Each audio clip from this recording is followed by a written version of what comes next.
हमारे चैनल से जुड़े रहने के लिए यूट्यूब पर चांद मल्टीमीडिया सब्सक्राइब करें। अल्हम्दुलिल्लाह उस फैसले के खूबसूरत ताबीर बताने के लिए हिंदुस्तान के एक अजीम नब्बाज खतीम, जाने वाले रुक जाओ, नात या शायरी से ईमान ताज़ा होता है मगर रूह की ग़िज़ा खिताबत से मिलती है। एक अजीम आलिम दीन आपके बीच हाजिर आ रहे हैं। मैं बगैर कुछ कहे, बिला ताखीर बिला तावीक, खतीबुल वक्त मुक़र्रिर अहले सुन्नत नाशिर मसलक आला हज़रत मंबा इल्म व हिकमत हज़रतुल अल्लामा अलहाज एजाज अहमद साहब क़िबला नूरी हज़ारी बागवी डाल्टनगंज से तशरीफ लाने वाले खिताब खतीब से आप मुलाकात करें।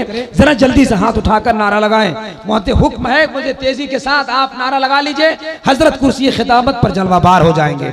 नारे तकबीर, नारे रिसालत, मसलके आला हजरत मेराज की शब सैयदे अबरार के पीछे है सारे नबी अहमद मुख्तार के पीछे है वारिसे उलूम रजा, इसलिए सब में है दुनिया खड़ी अजहरी सरकार के पीछे।